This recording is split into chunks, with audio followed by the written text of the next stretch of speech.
Sarvabhutam Brahman Sashantim Adhigacchati Trayanam of the three Ekabhavanam having one nature Yahu Napasyate does not see. Vai certainly. Bidam separateness. Sarvabhuta Atmanam of the supersoul of all living entities. Brahman O Daksha Sa He Shantim peace. Adhigacchati realizes. Translation. The Lord continued, one who does not consider Brahma, Vishnu, Shiva, or the living entities in general to be separate from the Supreme, and who knows Brahman, actually realizes peace. Others do not. Shri Radharanath ki.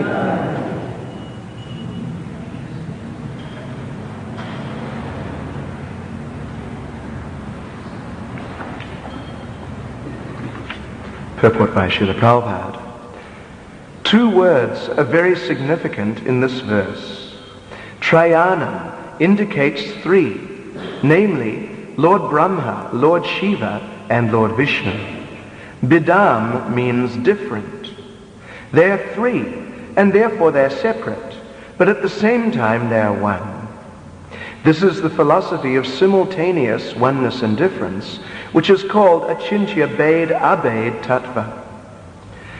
The example given in the Brahma Samhita is that milk and yogurt are simultaneously one and different.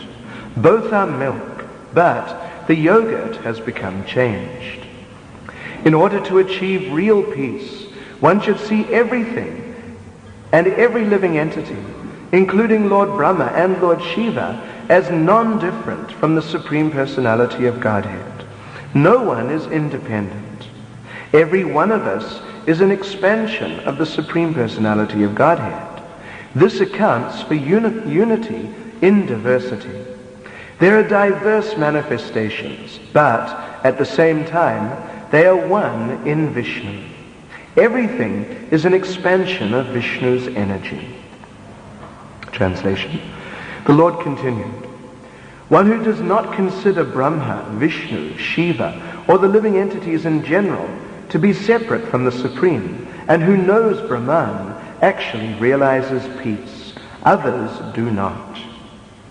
Om Jnana-timirandasya Jnana-anjana-shalakaya Chakshurmilitam Yena Tasmai Shri Gurave Namaha Shri Chaitanya Manobishtam Stapitam Yena Bhutale Swayam Rupa Kadamayam Dadati Swapadantikam Vanchakalpatarubhyascha Kripa Sindubhya Evacha Paritanam Pavanebhyo Vaishnavebhyo Namo Namaha Shri Krishna Chaitanya Prabhu Nityananda Shri Advaita Gadadha Shri Vasadi Gaura Bhaktivinoda Hare Krishna, Krishna Krishna, Hare Hare, Hare Rama, Rama Rama, Hare Hare. So this verse is expressing the principle of Achintya Bhed Abhed Tattva, simultaneous oneness and difference, which is one of the essential cornerstones of the philosophy of Gaudiya Vaishnavism, or of the correct understanding of reality. That everything is one with and simultaneously different from the Supreme Personality of Godhead. Nothing is independent. On one hand, nothing is independent. On the other hand, nothing is absolutely one with the Supreme Lord, except obviously other than his personal expansions. But both features are there. Oneness is there and difference is there. And if one understands this principle clearly, then everything will fall into place. One will get the correct picture of what is this world, who am I, what is the relationship with the absolute truth, what are my duties in relation to the absolute truth. All of this becomes very clear once we've grasped this principle of Bade Abed. In fact, the word is used here, bidan, separateness. So Bade Abed means separateness, difference, and Abed, non-difference, simultaneously. And of course that is somewhat inconceivable, little difficult for the mind to grasp this concept. Therefore it's called achintya, Beda Bed, Tattva. The philosophy of inconceivable, simultaneous oneness and difference with the Supreme Personality of Godhead. So, this verse here is interesting because, particularly in this verse, the fact that oneness exists, even though apparently there's separateness, or quite clearly there is separateness, Triyanam, these three, Brahma, Vishnu, and Shiva, clearly they're existing as separate individual beings, three of them. And then, of course, there are all the other living entities as well. So clearly separateness is there. But this verse is saying that one should understand that oneness is there, actually. One who does not consider Brahma, Vishnu, and Shiva, and all the living entities, to be separate from the Supreme, he realizes peace, and not others. So one who doesn't consider this separateness to be existing as like an absolute fact in and of itself, who understands that oneness is there, he can realize peace. So this verse is particularly stressing the oneness, and there are a number of other verses in Srimad Bhagavatam. In Bhagavad Gita there are also verses in which the oneness is particularly stressed, that one should be careful not to become confused by all the separation. Rather, one should understand that there is oneness underlying everything. So a number of statements like that are there. This is one. Then also, there are other statements which say that don't become confused by the oneness, because separation is there, difference is there. Now, unfortunately, these two types of statements, the presence of a number of these two types of statements, has confused many people. So many people, actually, are confused. We have the well-known phenomenon of Hinduism, and in one sense we could say that Hinduism is a synonym for confusion. Of course, everyone is confused, not just the Hindus, but everyone is confused. And it's also a fact that in many cases, many of the Hindus tend to be less confused, but still it's a fact that much confusion is there. And a lot of that confusion has its roots in this particular apparent dilemma. The apparent dilemma that sometimes you're told, overlook the differences, just appreciate oneness.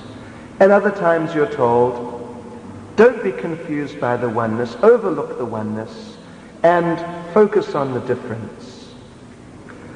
So what happens in fact? Of course, there are two schools of thought. Those who are particularly attached to the idea of oneness and the statements which refer to the oneness. And then you have the other school which is particularly attached to the statements of difference. And they, in many ways, they'll overlook statements about the oneness. So of course these two schools of thought, the those who are focusing on the oneness side, they're the impersonalists, and those who are focusing on the different side, they are the personalists or the Vaishnavas, generally.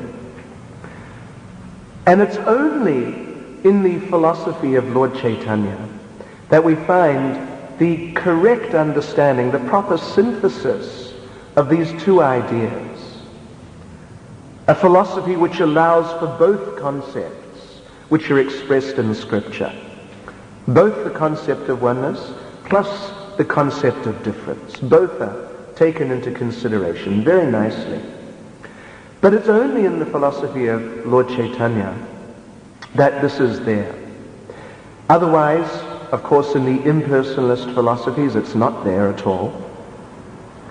And even in the other personal philosophies, we find that the picture is not clear. The picture is not clear. Like you may have seen pictures of Madhvacharya, very heavily built person, sitting with his hand raised, showing two fingers.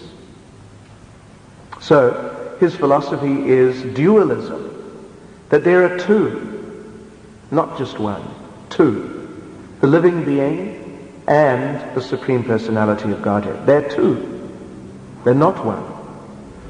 He stressed this difference, so he's known for that, actually.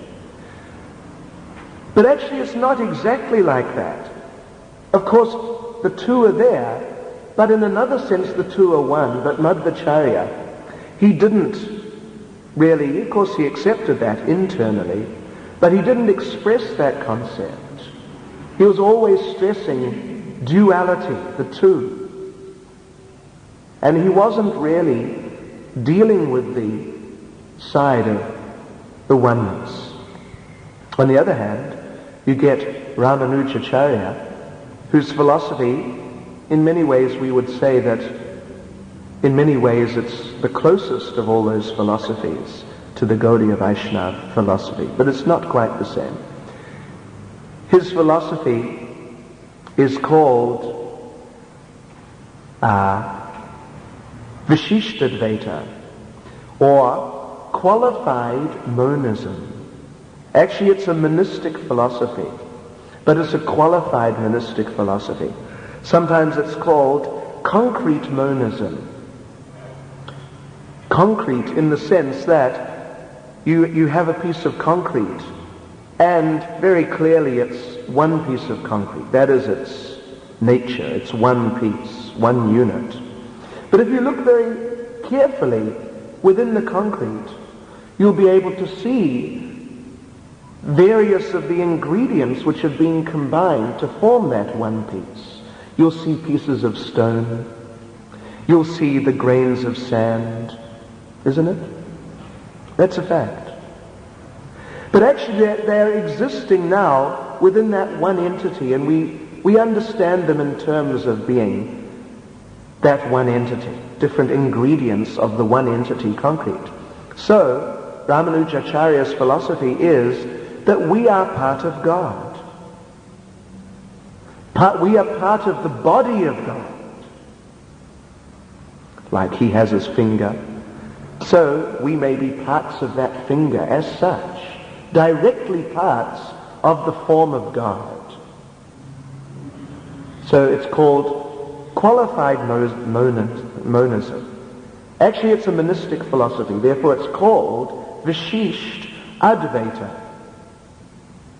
a philosophy which is Advaita, non-dual. But it's Vishisht, it's qualified. Not simply like Shankaracharya, pure monism. So these two types of Vaishnava philosophy, of course Ramanujacharya, he was the first of the Vaishnavacharyas to appear after Shankaracharya. So therefore his philosophy is the closest to Shankaracharya's, although it is a personal philosophy, a Vaishnava philosophy. But his philosophy and Madhva's philosophy, they're not complete. They're not complete. Madhva is saying there are two, so we also accept, yes, there are two. There are many. actually. There are so many. Nityo Nityana, Chaitanas Chaitananam. There's an unlimited number of eternal living entities.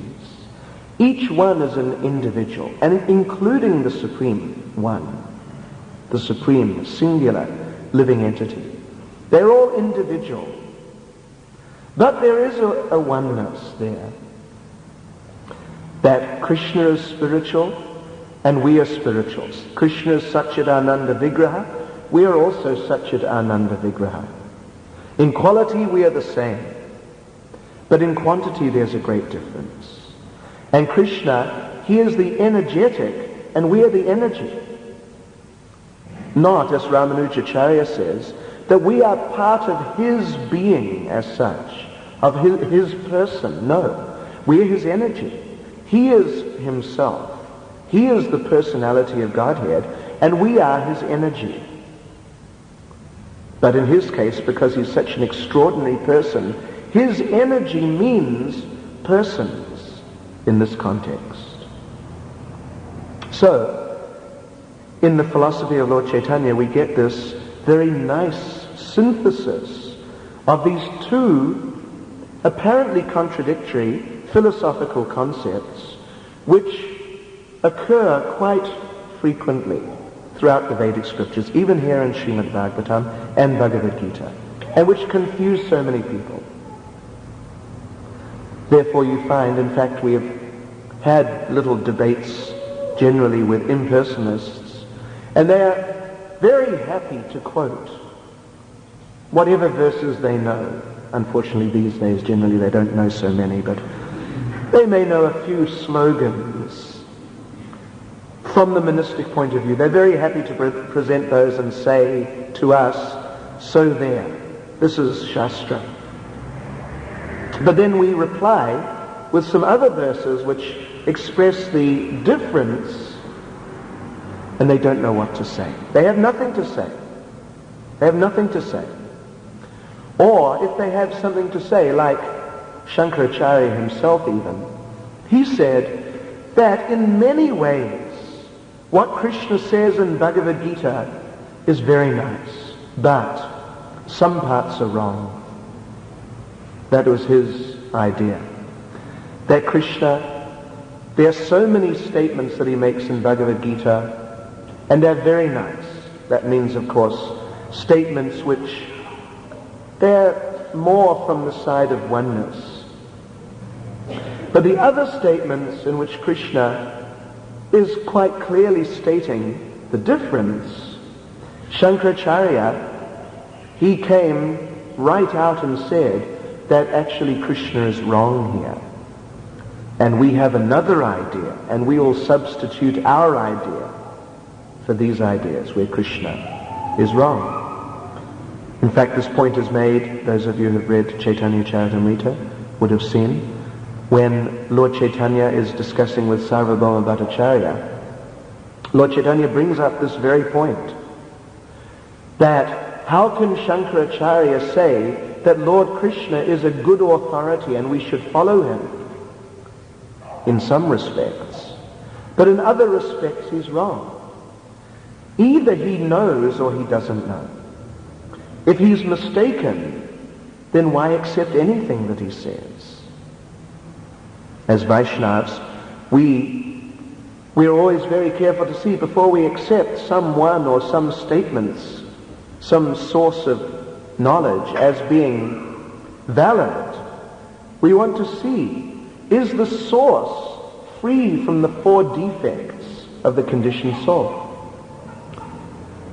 Is the source of this knowledge free from imperfect senses, the tendency to make mistakes, free from illusion, free from the cheating propensity? And if the source is not free, then we won't accept. So we accept the Vedas, and we accept Krishna in those terms. Otherwise we won't accept. But Shankaracharya, he said that we will accept some, but not the rest. And Lord Chaitanya challenged Sarvabhauma Bhattacharya on that point. And that was accepted, actually. So, both are there. Therefore, the Vaishnavas, when they come across these two types of statements, they don't become confused. Whereas generally other people, they do become confused. So how is it that one could really get the right idea, how to see these statements correctly? This is discussed in Tattva Sandarbha by Srila Jiva Goswami.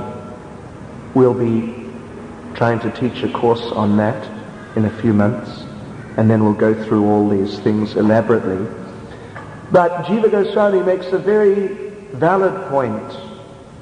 Actually, it's an undefeatable point as far as this particular question is concerned.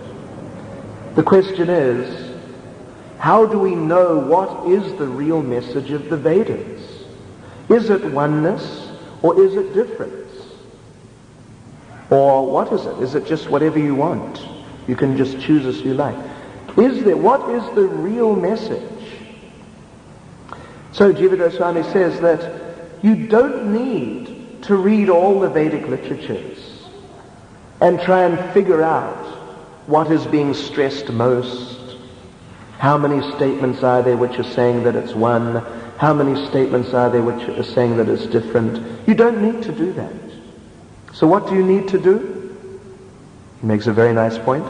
What you need to do is understand the mind of the author. Understand the actual conception of the author. And then all the various statements that he makes will fit into that context very nicely. So what is the mind of the author? That is explained, that is expressed in the 7th chapter of the 1st canto of Srimad Bhagavatam. That Srila Vyasadeva, having completed all the Vedic literatures, including even Vedanta Sutra, was feeling dissatisfied. And he was wondering how. Why is it that I'm feeling dissatisfied? I've completed all knowledge. And I've come to and I've realized the essence of all knowledge via Vedanta Sutra. So why am I not satisfied? Then, fortunately, the description is there in the 4th and 5th chapters of the 1st canto and 6th chapter. Fortunately, Narada Muni came on the scene and explained that you are dissatisfied because you haven't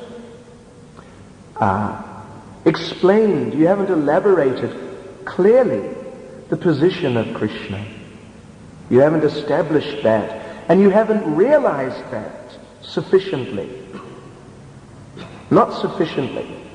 Not that Vyasadeva was an impersonalist, but he had not realized sufficiently who is Krishna, what is the relationship of everything with Krishna.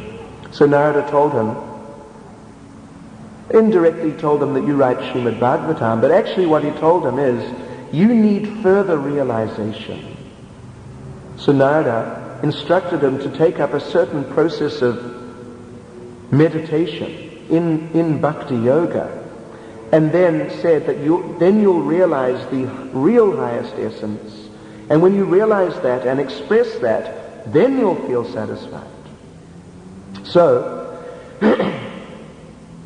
Vyasadeva then practiced that meditation. That's described, I think it's the 4th verse of the 7th chapter of 1st canto. Bhakti yogena manasi. He engaged his mind in meditation in bhakti yoga on the instruction of Narada. Samyak pranihate male. And then what? Apasyat purusham purnam. Then he realized the Supreme Personality of Godhead, Purusham, Purna, plus Mayam Tad Upashritam. Mayam Chatad Upashritam. He also realized what Maya really is. And what was Maya doing? Hiding in the shadows behind the Supreme Lord. So then, on the basis of that realization, he felt completely satisfied, because that was in keeping with his the real eternal nature of the living being. So he felt satisfied in his position in relation to the Lord. And when he expressed that in the form of Srimad Bhagavatam, then whoever, the audience, whoever hears it, they also become satisfied. So his realization was that he realized the Supreme Personality of Godhead. And he also realized the jiva. The next verse says, Yaya samohita jiva. That he realized the jiva also as being some mohita, in illusion, under the influence of Maya. So these were all different things that he realized, separate entities.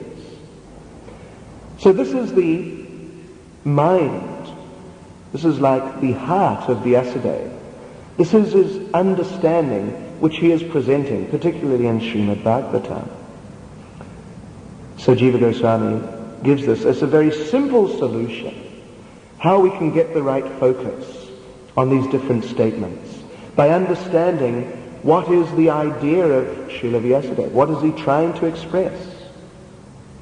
That everything is one with, but different from, the Supreme Personality of Godhead. We are his energy, he is the energetic. And just like the sun and the sunshine, in one sense they're not different. You can't separate the two. You can't take the sunshine away from the sun, and you can't have the sun without the sunshine. So oneness is there. But when you have the sunshine, you can't say that you actually have that globe, the sun planet itself. So difference is there also. This is a very nice understanding, which is given by Lord Chaitanya and given by our Vaishnava Acharyas, the correct perspective.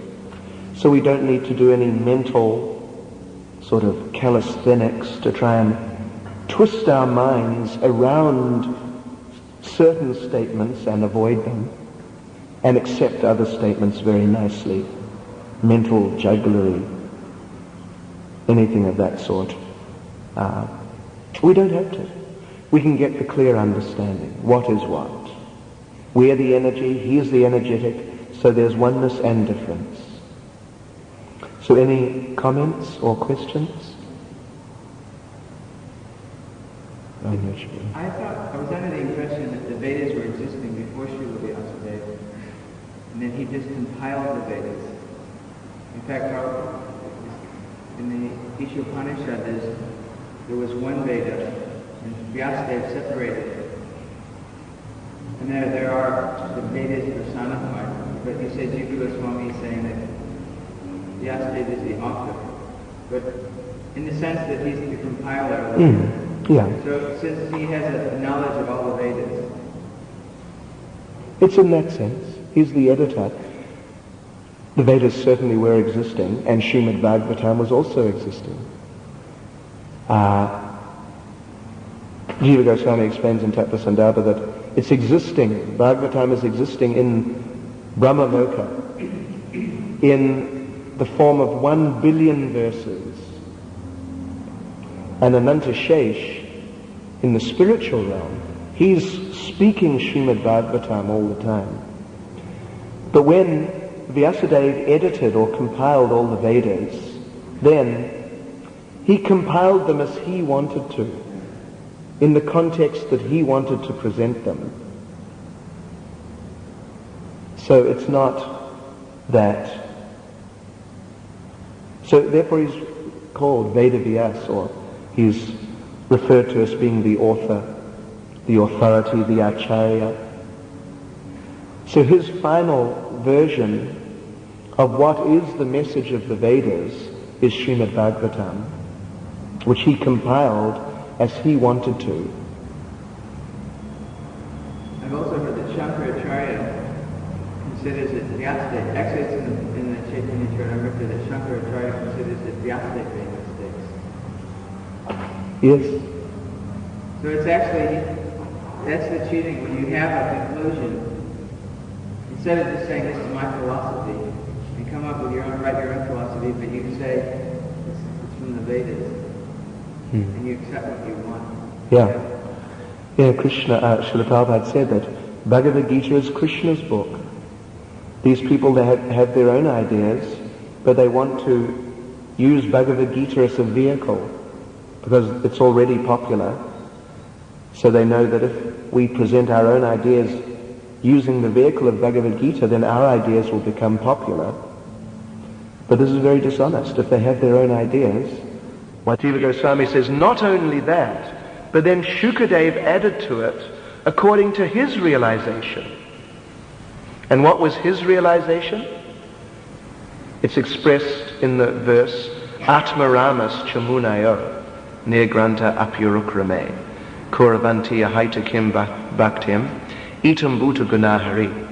That even people who are liberated, Atmarama, they're actually Brahman-realized souls, even they become attracted to the subjects talk about Krishna, because Krishna has transcendental qualities. So, there's like a second sort of thrust of Jiva Goswami, that not only is it a matter of Vyas having had a higher realization, which is Krishna conscious, but Shukadev, who was a monist, he also had a similar realization, and therefore he elaborated further, he contributed further to Srimad Bhagavatam. Any other questions or comments? Does it go any further with Shonaka? Let's wait. It does, a little. Let's wait until we do the course on Tattva Sandhava. It's very interesting it's very nice how it's presented. Ramananda Raghu?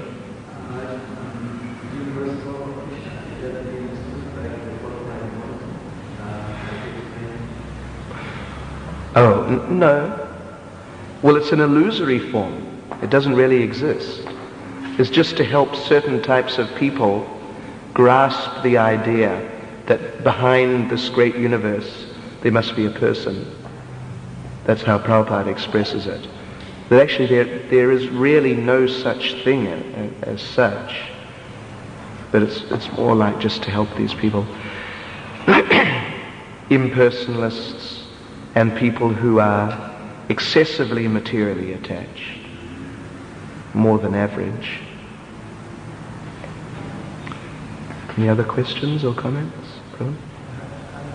Devotees that charity, do you understand that someone who knows Krishna knows everything? Yet their philosophy. That's an interesting question. How come Ramanuja, Madhva and other great devotees, very great devotees, we would accept that they're pure devotees, they know the Lord. How come they come out with these philosophies which are not really correct? So it's explained in Navadvip Dham Mahatmya, which is written by Bhaktivinoda Thakur. He explains that actually all of those, the acharyas who are the heads of the four sampradayas, Ramanuja, Nimbarka, Vishnu Swami and Madhva, he says they all, because they all went on pilgrimage during the course of their lives and they went all over at different times, all over India. So they all went to Navadvip. And when, at different times of course, so when each one of them was in Navadvip, Lord Chaitanya revealed himself to them and told them that you teach this philosophy and you don't explain the real philosophy. I'm going to do that later. So Bhaktivinoda Thakur explains that they knew exactly what was the real truth. But because they accepted that they had a certain mission given to them by the Lord to express another, like a different version, so they stuck to that. But because they're such great devotees,